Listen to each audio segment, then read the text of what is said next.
Well, hello again, everybody. Welcome into the Shelby County High School Football Pregame Show, live from here at Briarwood Christian School as the Lions going to take on Leeds in a big battle here tonight. Non-region play across the board tonight, alongside Andrew Simonson out at Thompson High School, where he's going to have a big one tonight as the Thompson Warriors welcome Clay Chalkville in what should be an entertaining game there as well. So all across the board, it's a non-region week, Andrew. But these games are going to be massive tonight. When you look at momentum, when you look at what's ahead, a great chance for these teams to keep some confidence going. So we got 10 total games to talk about. Before that, I've kind of been under the weather throughout the day and just trying to get my energy about me here late in the afternoon. But one thing, how are you? Good to see you. Jesse Turner there, a childhood friend from the Leeds coaching staff. Just came up, but it's going to be fun. I grew up in Leeds, so this is going to be a fun one to me. Respect Briarwood a lot. Respect the Leeds coaching staff. Some former coaches on that staff from the county too. Just going to be a lot of fun tonight for this one and these two communities coming together. But yeah, I woke up under the weather, and one thing I noticed when I got out here tonight, not feeling 100%, that there's one thing that is not under the weather tonight, Andrew, and that's the actual weather right now. This is by far the best night that we've had for high school football this season. A little bit of a breeze, overcast, and it's about 73 degrees out here right now. Let's start there. This is just the perfect night for high school football. When you think high school football, you think this weather. It is absolutely what we wanted when we started the fall. Took 5 weeks to get there, but we're finally there. Should be a lot of fun. Obviously, no rain like we've dealt with a couple weeks out of the season. But also, we got a little bit of a breeze here. Could throw some kickers and some quarterbacks off a little bit. But I think it's overall going to be an excellent night. If you're not out at a game, I highly suggest you get out to one nearby you tonight, because we got a great slate of 10 games. So let's go ahead and dive into it. Yeah, and you got that fall feel in the air. We're going to talk about Scooter's Coffee throughout the show. I suggest that you stop by if you're coming to a game down the 280 area, or if you're headed to Tuscaloosa or Auburn tomorrow. This fall feel in the air. Get you a fall drink or latte, pumpkin spice, maple bourbon, whatever you can. We'll talk a little bit more about Scooter's Coffee, one of our great sponsors throughout the show. But just wanted to mention that, because nothing's going to get you ready for a game like this than to stop by and get you a nice cup of coffee on the way to the game tonight. But Andrew, we got 10 total games to talk about throughout the night. Let's start down in the AISA and ACSC and go through the two matchups that we have there as you look at Evangel and Coosa Valley both in action. Evangel at Lighthouse, Coosa Valley hosting Evangel out of Montgomery tonight there in the AISA and ACSC. Yeah, Cornerstone on the bye, so only two matchups this week down at the private school classifications. First, we got Evangel and Lighthouse. Two teams moving in the exact opposite directions, with Evangel coming in at 5-1, Lighthouse coming in at 1-4. And Evangel last week, we always talk about this lightning offense, but it might have just had its best week last week, with Kemp Swords and Eli Black both dominating on the offensive end, putting up a season-high total of 68 points through 3 quarters. It was absolutely impressive what they were able to do against Ezekiel in a rivalry game. And now they get a Lighthouse team that's given up 41.6 points per game, coming off of its first win of the season against Trinity Homeschool. So we'll be interested to see how they try to use that momentum. But overall, Evangel should just be too strong and really have a big offensive day coming out this week as well. And then you look over in the AISA, you have Coosa Valley sitting at 1-3, taking on a 3-2 Evangel Montgomery team. And for the Rebels, they weren't able to handle a fast start from Springwood last week, and now you get an Evangel Montgomery team that's scoring 48.4 points per game. I'm going to have to see some more consistency out of this Rebels team in order to pick them with a little bit more confidence. I do think they're ultimately doing some good things down there with the new players that they have right there. But overall, I think the Lions just have too much in their favor. I'm going to favor them within this region matchup. And just overall should be a really fun night down there in the AISA and the ACSC. A couple of really good 8-man matchups. Evangel going to have an 11-man game next week against Chambers. That's a really difficult one. They're going to want all the momentum in the world going into. So makes a win here at Lighthouse and ACSC play that much more crucial. Yeah, I think you look at Evangel and the way they're playing right now on both sides, getting into 8-man play. They played well when they were playing 11-man teams on the defensive side, and now the offense has picked up as they've headed into 8-man play. I think they continue to roll tonight at Lighthouse, a team that's sitting at 1-4 and lost to Ezekiel 40-12, who they beat last week. So expect Evangel to roll. Coosa Valley, I think, going to have a tough night against Evangel out of Montgomery, as they've won 3 out of the last 4. So I expect Evangel locally to win. I expect Coosa Valley to fall to the other Evangel out of Montgomery. That takes us to the AHSAA games. We start down in Class 2A with the Vincent Yellow Jackets. And, Andrew, this is a team that seems to be clicking in all facets of the game at this point in the season. They hit the road to take on Childersburg tonight, and this is the game where there's a little bit of redemption factor there. When you look back to last year, they lose to BB Comer, then they lose to Childersburg after a 4-0 start. They now sit at 4-0 again this year, and they've got a difficult slate of region games ahead after this. They don't want to take a step back this week. They want to get revenge from last year's tight loss, I believe 16-14 a year ago, pick up a win tonight as they hit the road to take on Childersburg. It looks like they have the advantage. Yeah, and frankly, I don't expect the Jackets to have a repeat of last season where they showed some difficulties in that 16-14 loss, part of a losing streak for them that ultimately derailed their season. But I think this Vincent team coming into this game healthier, more athletic, and just an overall more complete team than what we saw a year ago. You look at this defense in particular, it's averaging 7.5 points per game, including 6 combined in their last 2 games against Lamar County and Sulligent. You match that up against a Childersburg team that's scoring just 9.6 points per game and coming off of a shutout to a BB Comer team that Vincent's already beaten this season. And you add in a little bit of a rivalry element and that revenge element. I don't see many reasons that Vincent drops this game. Obviously, you've got to go out and prove it on the field and show out and get that win. But I think the Jackets going to have a great time over there in Childersburg ahead of, like what you said, that difficult region slate kicks off next week, and it kicks off in a big way with Tuscaloosa Academy. Yeah, it all boils down to what Vincent's doing defensively right now. Their defense is just so talented, and you're taking on a Childersburg team that's just struggling to score points. I know they've got a classification advantage in that matchup, but you look at Childersburg scoring 9.6 points per game. On the other side of that, Vincent's giving up just 7.5 points per game.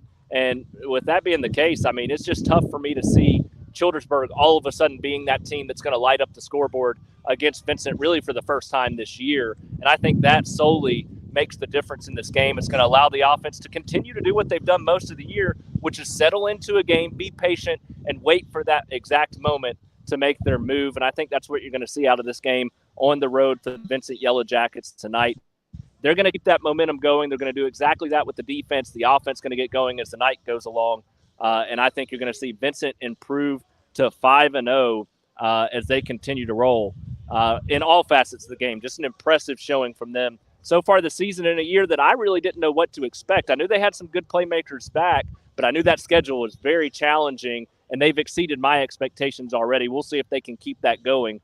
But both Andrew and I believe they do pick up that road win against Childersburg.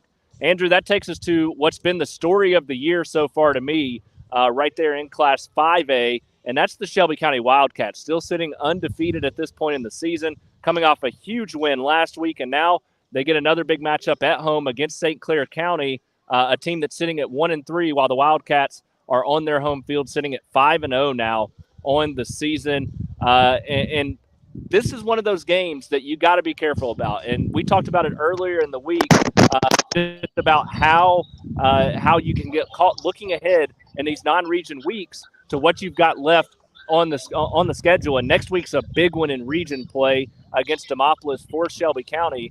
And so this is a tough game. This is a St. Clair County team that I think a little bit better than their record indicates at 1-3 because of the schedule they face.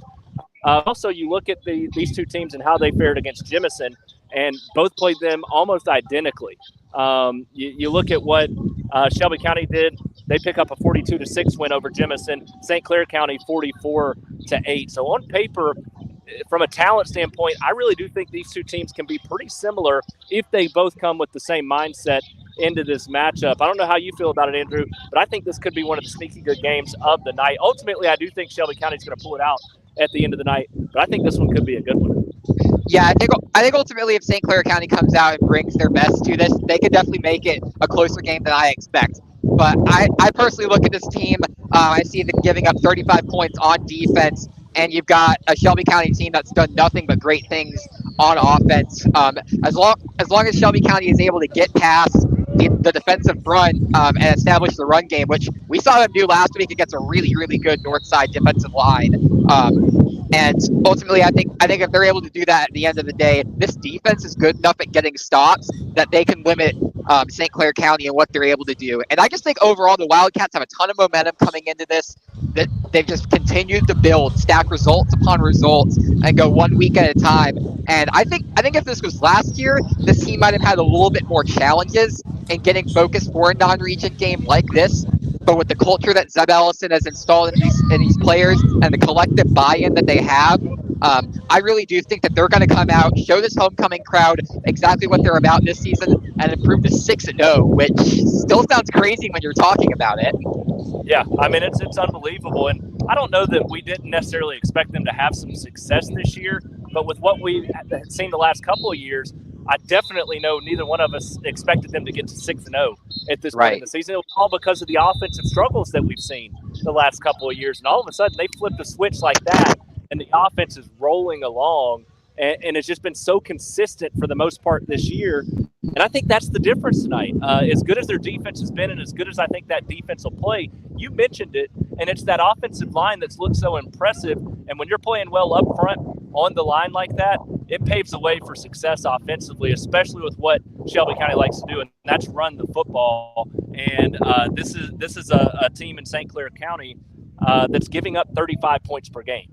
So I expect that we're still going to see Shelby County's offense continue to have some success tonight, move the football, and I ultimately think that's what makes the difference is they're scoring 36 points per game. You look at both sides of the ball, offensively, Shelby County scoring 15 more a game, and defensively giving up 22 less per game. So the numbers are in favor of Shelby County, but we know what lies ahead. It's all about focus right now. It's mentality. You got to be strong mentally going into this matchup and know that it's 1 week at a time right now, especially when you're in a situation being undefeated at this point for the first time in a long time and having that pressure on your shoulders all week. It's all about how you handle that and how you handle the adversity that you're going to face. So far this season, they've shown they can come up big in those tight moments, in those big moments throughout the game and late in games. And I think they continue to do that tonight there as they host St. Clair County. A big opportunity for the Wildcats to stay unbeaten going into what could be the showdown of the year with Demopolis, arguably for the region championship next week. So big things ahead, hopefully, for the Shelby County Wildcats. But that takes us to the Montevallo Bulldogs, who have a good opportunity to win tonight as well. Before we talk about them, I want to tell you about Montevallo Main Street, one of our great sponsors, as you can see down there at the bottom of the screen. A lot of good things that they do for the city of Montevallo and downtown Montevallo, the businesses, the support for the schools, and the support for different events and things that they're going to offer throughout the year. Tinglewood Festival just a couple of weeks ago was had an incredible turnout. Great event there in Montevallo. They've got several things like that Montevallo Main Street's doing throughout the year. So if you're in the Shelby County area, the Birmingham metro area, make sure you plan a weekend trip out there, especially as you get into the fall. It's a beautiful place to be. So make sure you head down to Montevallo and visit Montevallo Main Street right there in Montevallo. And for the Bulldogs, Andrew, looking for a big one tonight against a John Carroll team that has struggled, just like Montevallo has. Both of these teams have had some struggles so far this year. I think we had a little bit higher expectation for Montevallo coming into the season. But tonight, you look at everything that's happened previously. Tonight's a big opportunity coming off of a bye week against John Carroll. Yeah, and I'd also argue that two of their most difficult region tests are now behind them, so they're able to really now use this bye week, refocus, and regroup for this next stretch of the season, and take on a John Carroll team that they match up really well against on paper. This team, Montevallo scoring 15 points per game on offense, John Carroll only scoring 13.6. Montevallo giving up 25.8 points on defense, and John Carroll giving up 25.6. So you can't. There's not really that much giving up between these two teams when you look at the numbers. And John Carroll's had its own difficult schedule, losing to Homewood, St. Michael, Ramsey, and Carver Birmingham in the first few weeks of the season. But I think it's in games like this where it's going to be low scoring. You're not going to get a bunch of offense. The defenses are going to dictate most of this game. But it's going to be decided by a couple of big plays. And I think that Montevallo has two really good ways to get after that. With Rosario Conwell on the ground, we know what he can do when he gets some space, and really using that veteran offensive line to get success in the big run plays. And then that growing connection between Jordan Ward and D Cuts. Like I said on the show earlier this week, I'd like to see this offense evolve a little bit more, but as for right now, I think they're going to get enough plays on the board and enough stops over on the defensive end that they're going to walk away with this victory, get back on track. Yeah, I mean, this is, like you said, the numbers show that this game could go either way. I mean, it's probably the tightest game you'll see at the midway point of the season when you look at the statistics like points per game given up and scored, and they're right there neck and neck with each other. I think this is going to be a great football game. And like you, I think that if Montevallo is going to win, it comes down to what Rosario Conwell can do with his legs, how well that offensive line plays, and if they can have some other guys step up on the offensive side of the football, because I do think that we're going to see the defense of both of these teams play well tonight. And so if you can wear them down with that physical rushing attack, that's your best opportunity. The big key that we talked about on the weekly show earlier in the week was that Montevallo's got that slight bit of experience back this year, and I think that's the difference tonight. This is a team in John Carroll that lost just about everybody, all their big stars from last year that had one of their best seasons in history a season ago. They lost those guys. They got some new faces this year, and they're still working those kinks out. Montevallo's got some experience back, and they know how to handle the adversity they faced so far this season. I think you're going to see the Bulldogs take advantage of that experience. Tight, low-scoring defensive game behind the legs wear down that John Carroll defense throughout the night. Andrew, we keep on talking about my game here behind me. Got the Leeds Green Wave warming up right here in the end zone behind me. Briarwood on the other side as the Lions welcome undefeated Leeds into this matchup. A big opportunity for Briarwood to get right at this point in the season. Before I toss it over to Andrew to get his thoughts, it's my first opportunity to tell you about 3D Air Services, a great sponsor for us on the Shelby County High School Football Show, also a big supporter of the Briarwood Lions this season. Since 2005, they've proudly called Shelby County home, and they're more than just your trusted HVAC company. They're your neighbors, friends, and supporters. As proud sponsors of the Briarwood Lions and us here on the Shelby County Football Show, they believe in the power of teamwork, dedication, and community spirit, which they carry with them to every job that they do. 3D Air Services, your trusted neighbor, keeping Shelby County comfortable one home and business at a time. We got that slight hint of fall coolness tonight. Soon enough, you're going to have to kick that heater on here in the next month or so, and you're going to want to have that thing tuned up. Make sure to give 3D Air Services a call. Jay Carr and his certified crew, 205-664-3501, 3DAirServices.com, 205-664-3501. And takes us into this game. Briarwood leads. Great opportunity for Briarwood. Their defense has played well enough to win football games the last few weeks. They arguably should have the last two football games. It's that offense that can't find the big plays that they need, that dynamic that they need. Obviously, Reynolds getting hurt early in the season has hampered a little bit of what they wanted to do consistently. Do they have enough tonight to be able to upset Leeds in a non-region game, which could catapult this Briarwood team into a big finish and still very much in the playoff hunt for one of those top four seeds?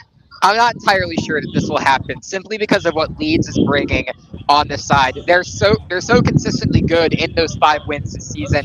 They scored 42 points in 4 of their first 5 games, giving up just 16 on defense, and they're now the number 4 team in Class 5A. You contrast that with a Briarwood team that we know it's going to be strong on defense. It's a Briarwood team coached by Matthew Forrester, so you know what we're expecting there. But the truly good Briarwood teams, like the ones that we saw last year that went to that second round in playoffs, they're the ones that have a good offense on their hands as well. They can make some of the explosive plays and really win those hard yards in the trenches. Right now, I just don't really see that for the Lions.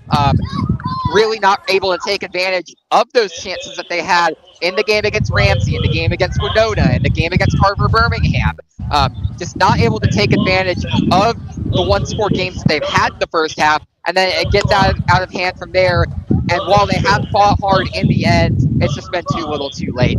I do think that the Lions could make this close on the defensive end, but it's really just going to come down to, can the offense take advantage? And until I see it, I don't think it's going to happen, especially against the Leeds team that's clicking on all cylinders right now.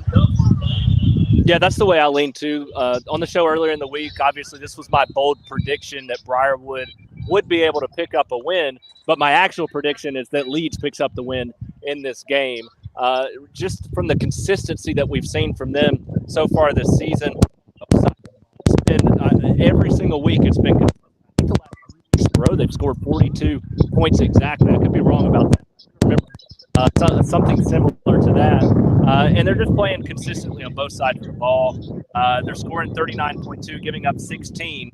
You flip that for Briarwood, who's scoring 14 points per game, going up against that Leeds defense is only giving up 16. That doesn't bode well for Briarwood's offensive struggles so far this season. They're going to have something big happen. And I think that's where this game stays close. Their defense is going to play well, and they're going to keep them in the game. It's a matter of, can the defense force turnovers, set up a short field for that Briarwood offense, or can they bust a kick return or a pick six or a scoop and score, something like that, where they can flip the momentum and get a defensive or special teams touchdown in this game.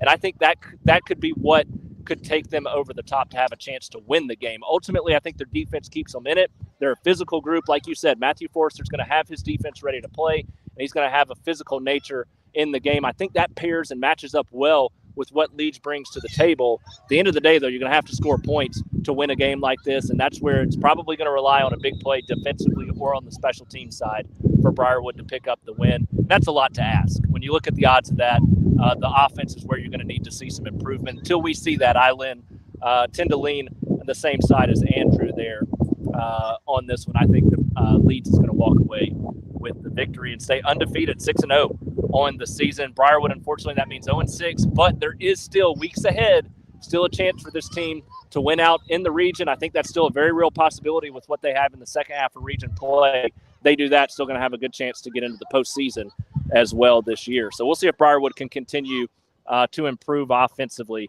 throughout the rest of the season. Helena also looking for some improvements after last week and the week before. 2 straight losses after a pretty good start to the season, and both of those losses to pretty good football teams in Spain Park and Moody, and both in very tight football games by 5 points or less. So you wonder how that hurts them. To me, it's something you should look back at and say, hey, we were in these 2 games against very good football teams. That gives us a chance to take on another very good football team and for tonight to have a chance to win. Before we toss it over to Andrew, I want to tell you about Consign Design and what they're offering throughout this high school football season. All your consignment needs, anything you need, men, women, children, they're going to take care of you. They got clothes, they got jewelry, they got all kinds of stuff there at Consign Design, 72 Fulton Springs Road in Alabaster, conveniently located next to the Publix and Walmart neighborhood market there in Alabaster. Proud sponsors of us on the show, proud sponsors of the Helena Huskies, and supporters really of a lot of our local schools as well. And just a great opportunity there at Consign Design. If you want to give them a call, check them out, 664-7540. They're going to have you come out, look at what they can offer. They can get you set up to offer some consignment as well. But anything you need throughout the football season, they're going to take care of you there at Consign Design in Alabaster. Andrew, Helena Oxford, big game tonight. Like we said, Helena off back-to-back tough losses. Oxford enters off a thrilling win last week where they scored in the final minute, went for 2, got it, and take down Mountain Brook of all teams in the 6A classification. This is a good Oxford football team that's been in some tight games and won some tight games, and I know that probably is something you're going to talk about. Yeah, I think that's what it comes down to at the end of the day is Helena, while it has proven it can hang with the big dogs, that top 10 of Class 6A, at the end of the day, they haven't gotten the win in those close situations against those top teams. Obviously, great showing against McAdory, as well as in their region opener, but losing to Spain Park and to Moody has just really taken this team from a 2-0 start, 2-0 to a 2-2 record right now. And at the end of the day, they need to prove that they can do it. But what this Oxford team has done has scored 38.8 points per game and has those 1-point wins. They had that 1-point win against Mountain Brook, a 3-point win against Moody, a 10-point win over a difficult Central Carrollton team from Georgia. And ultimately, this is going to be another big test for this team. So they're going to need to draw off the lessons from the last couple of weeks, show to the players that, hey, we were in these games. We can get over this line if we just try hard and give our full effort for all 48 minutes. But at the end of the day, I think it's going to lean on which team has the experience in those moments. And while I think the Huskies will be in this game for long stretches of the time, I do think the Oxford at the end of the day is going to improve to 6-0. Yeah, I agree. Oxford right now consistently the better football team, and like you said, they've won those tight games, whereas Helena's lost 2 consecutive ones. Now, you look at that, this Helena team's always, the last several years under head coach Richie Busby, they've been known as a second-half team. They're going to come out, they're going to make their adjustments at the halftime break. They're not out of it. No matter what the score is at the half, they're going to have a chance to come back and win, and I think that's a big positive for them going into a game like this against a good football team. But just imagine if they get off to a fast start. If they can get off to a strong start early, then they're going to have a very good chance to win this game because of the adjustments they can make at the halftime break. So to me, that's the biggest key. If they want to win this football game and make a statement, then it boils down to their start. Out of the locker room, from that opening kick, how do you play? What kind of attitude do you have in this matchup? If Helena can come out and play with a chip on their shoulder like they've got something to prove, then they're going to have their best chance to win that football game. And with what they've got ahead, Ben Russell didn't look as good as we thought against Spain Park. And then after that, the rest of the way, Pelham, Chelsea, and Calera, there's a good chance they could win out when you look at what they've got in region play, and that would give them the 2 seed there in that region. So some big opportunities for Helena. Need to get some confidence back this week. But if you lose 3 straight in a row in tight battles, I don't think that's necessarily a bad thing. I think it shows that you're right there on the cusp of being a great team with what you have left. So they need to make this a close game at the end of the day. In this matchup, and I think they can do that. Ultimately think that at the end of the day, an Oxford.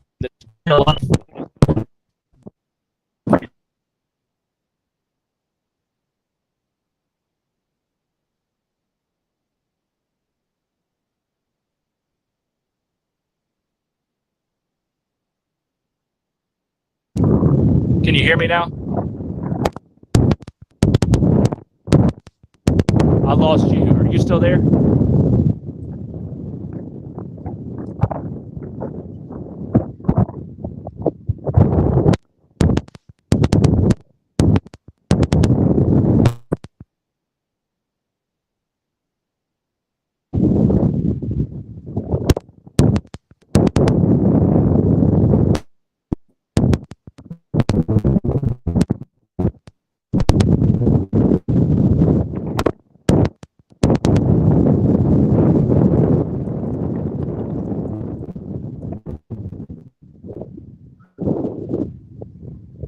Can you hear me?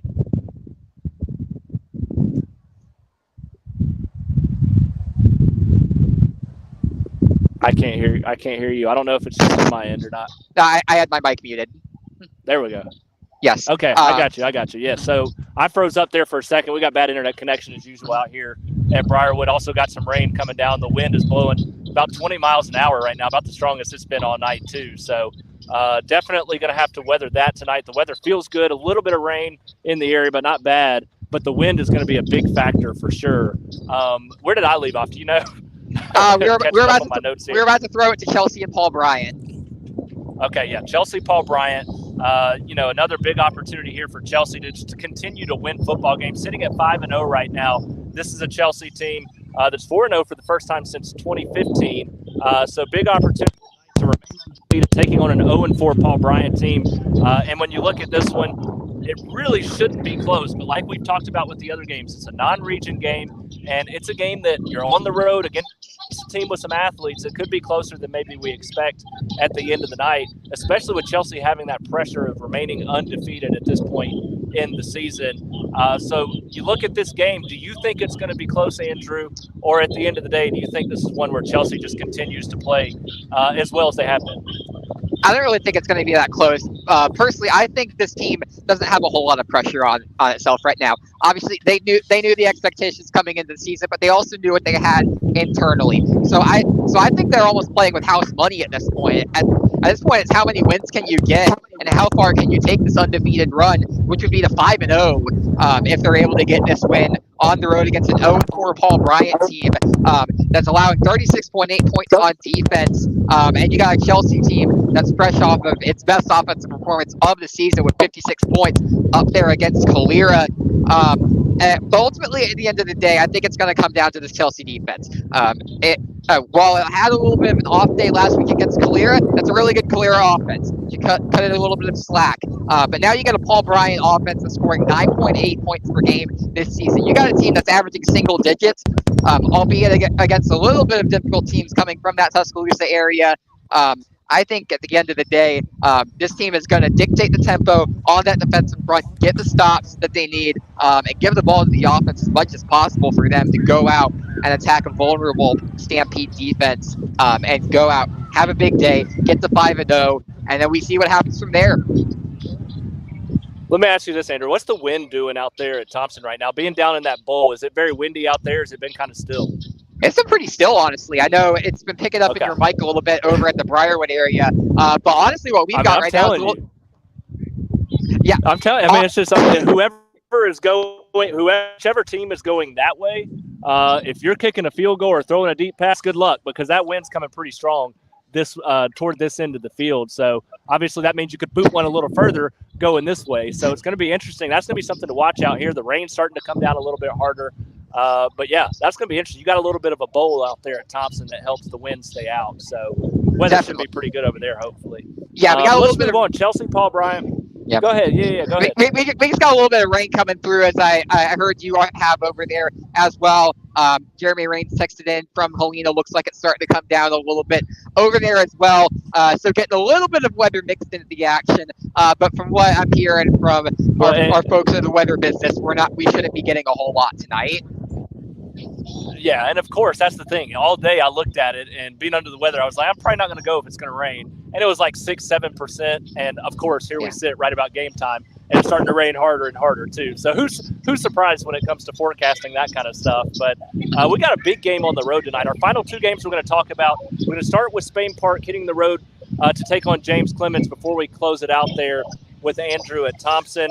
A proud sponsor of Spain Park and us on the show, Scooters Coffee. Make sure you visit them. Hopefully, if you were heading up 280 on your way out of town today to go to that James Clemens game as a Spain Park fan, you hit through quick service. You pop in, you pop out. You get those delicious drinks, their lattes, their blenders, anything that you want, especially as you get into this fall weather. They've got that pumpkin spice latte. They've got that maple bourbon drink as well. Their apple menu there, which is the hot new stuff now. And then, of course, their great snacks and food that they're going to serve you up as well. Quick service. They get you in and out right there in that drive-through only place at Scooters Coffee. Great people supporting the Spain Park Jaguars this year. Right there next to Home Depot and Chipotle in Inverness, and out in Chelsea next to Buffalo Wild Wings. Make sure you give them a visit throughout the fall season. If you're heading down 280 tomorrow, whether you're going to Auburn for that Oklahoma game or going to Tuscaloosa for the big game against Georgia, make sure you stop by Scooters. Tell them the Shelby County Reporter sent you. But, Andrew, this is a big matchup. One that I think is flying under the radar this week as a whole. 6A Spain Park, undefeated, taking on 7A James Clemens on the road in an undefeated battle. This should be a good one. And both of these teams vying for region championships and most likely the favorite to win their regions as well. Yeah, I know a lot of people up in Huntsville are taking some big stock of this matchup with a big Spain Park team rolling into town, and that's because they've heard of what this team can do.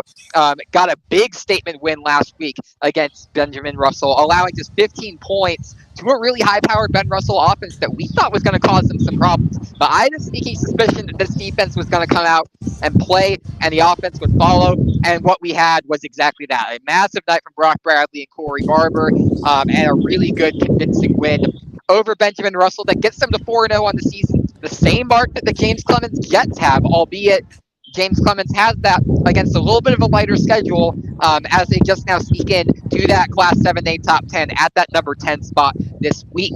But overall, I do really think that this game could have the possibility of shaping up like last week, but I could also see James Clemens making this a little bit of a dogfight. This James Clemens team scoring 30.3 points per game and allowing just 16.5 points per game on defense. So where I really think it's going to come down to is where does Spain Park offense picks its spots apart against that James Clemens defense. really get some big plays and set that tempo early, dictate that they are going to be the ones to control both the line of scrimmage and the perimeter, so that they can go ahead and get the big night that we expect this Spain Park team to have. I think Spain Park winds up getting a big win on the road that only continues improving their case as one of the best teams in Class 6A.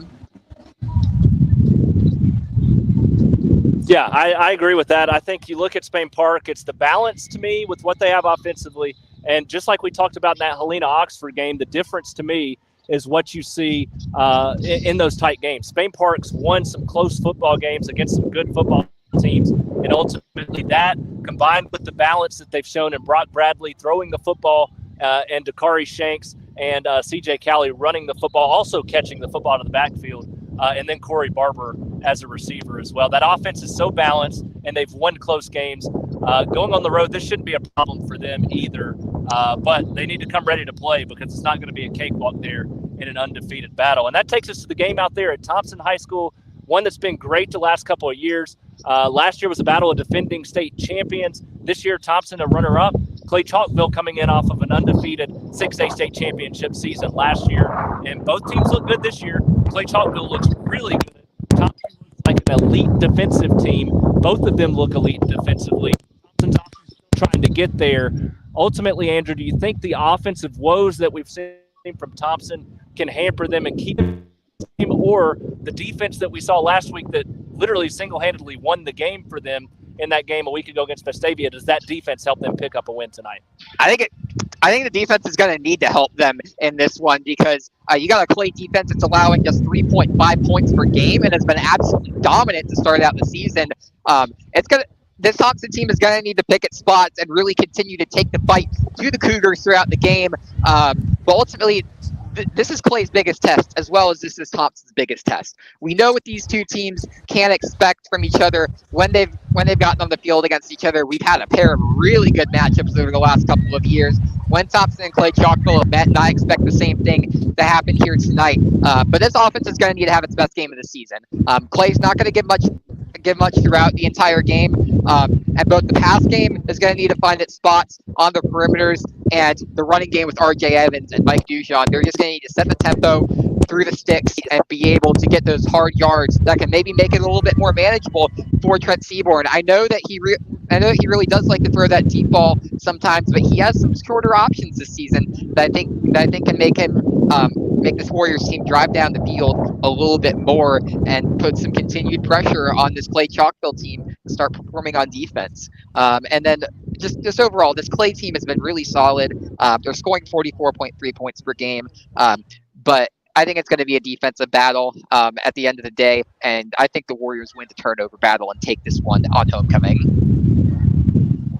I mean, that's the thing to me is after seeing what they did last week on the defensive side with 3 defensive touchdowns and a stretch in the second to start the second half where you had a interception by Anquan Fagans, then you had a scoop and score by Anquan Fagans and a pick 6, all to start the second half, and all of that leading to 21 unanswered points that flipped the script. To me, that's the big storyline. This defense is legit. They are very, very good. And Clay Chalkville's defense is very, very good. I think it's going to be a low-scoring defensive battle. And ultimately, I don't know that it comes down to which offense plays better. I think it comes down to which defense can create the shorter field for their offense to have success. At the end of the night, what I've seen from Thompson, I think that's them. I mean, they've been a turnover-forcing machine. Anquan Fagans, I'll be interested to see the stats as we start to look at those here heading into the second half of the season, but it feels like he has an interception every single week. He's had a fumble. He's had 2 scoop and scores at least, and it just feels like that's consistent. They hunt the football. They get the football, which helps them win football games, sitting in a 4-game win streak, and it's helped them look a little bit better in the points per game column than they may be offensively. So at the end of the day, I think that defense of Thompson's the difference. I also think the motivation factor off of last year's loss in a 36-33 game that was back and forth, they want this one bad, and they know this is a game that can give them that boost as they chase down what's going to be a tough region championship chase this year. They're in class have left there in the second half of region play. And I think this is a big opportunity for them on their home field tonight to pick up a win. And I think ultimately they do. I think that defense is going to be enough. But that one, like many others tonight in a non-region week, could go either way. So, Andrew, real quick, your closing thoughts, and then we'll close down the show. Well, we got an electric atmosphere over here at Thompson. A whole lot of media outlets here in attendance for this one as they expect a big showdown between two of the biggest teams in 7A and 6A. But I remember looking back at this week at the start of the season and looking top to bottom at the slate and seeing a lot of intriguing matchups. And that's still holding to this point in the season. So I think no matter where you are, you're going to get a solid game this week and a great chance to see your team face somebody who you might not normally face and get those entertaining matchups that we come to expect from non-region play. But I think at the end of the day, the key word for this week is momentum. You get a win this week, you get that momentum, and you take that into your final weeks of region play. That could make the difference between a playoff spot and not making it into the postseason. So I'm really interested to see how these teams go out here and attack tonight, which teams come out with that intensity, knowing that this isn't just another game on the schedule. This is a chance to prove yourselves, even if it doesn't count towards playoff positioning. And I think at the end of the day, the teams that make the biggest statements tonight are going to be the ones that we talk about deeper into November. You pulled the words right out of my mouth. I think that's the big thing. This is a week that really doesn't mean much on paper and to the final stand. Now, it could if it goes down to a tiebreaker, but most likely this week not going to mean much when it comes to your chances to get into the postseason or win a region championship. But the teams that win tonight are going to be the teams that win region championships and make deep runs in the playoffs, because these are all really good football games, or they're games you could get caught up in and end up losing in a game that you should be expected to win because of looking ahead in different situations like that. But end of the day, this is going to be one of the better weeks of the season, I think. When you look at a non-region week, I don't think that matters at all. I think we're going to have one of the best nights at the end of the night that we will have all year. Now, I could be wrong. We could end up in a ton of blowouts, but with a little bit of rain, a little bit of wind, that means you're probably going to have some defensive battles out there, some tight games tonight. It's going to be a lot of fun to watch them all unfold. As always, make sure you're following along on X at Andrew T. Simonson. He's going to have you from Thompson and Clay. He's also going to have loads of updates from all the other games across the county and those teams that are on the road for us as well. Follow me at Alec Etheridge SC. I'll have updates from here at Briarwood Leeds. I'll be retweeting a ton of stuff as well. And then after the game, as always, we'll have our story. We'll have our photos from all across the county, all the games we've got tonight, all 10 of them. Posted on our website, Facebook, Twitter, anything you can think of. And then we'll have video stuff coming throughout the weekend as well. So make sure you're on the lookout for that. YouTube is a great place to follow us. If you're not already, go over to YouTube, follow the Shelby County Reporter. You get some great content there. Same for Instagram as well. And we're also on TikTok now too. So make sure you follow us on all of those platforms. Anything that you pick up when it comes to high school football action. Shelby County. Last time, I want to thank our sponsors, Scooters Coffee, 3D Air Service, Montevallo Main Street, Consign Design, and Berloni's. I didn't get to talk about a ton. Great sponsor of the Calera Eagles, as well as our SDR Stars of the Week. So make sure you visit Berloni's right there off of I-65 for some great Italian cuisine and one of the best pieces of cake that you can have in your entire life. So we appreciate it. That's going to do it for the Shelby County High School Football Show. We're going to go get settled in for an exciting night of high school football action. We'll see you next week on the Shelby County High School Football Show. But for now, that's going to do it. Alongside Andrew Simonson, I am Alec Etheridge. Enjoy your Football Friday night.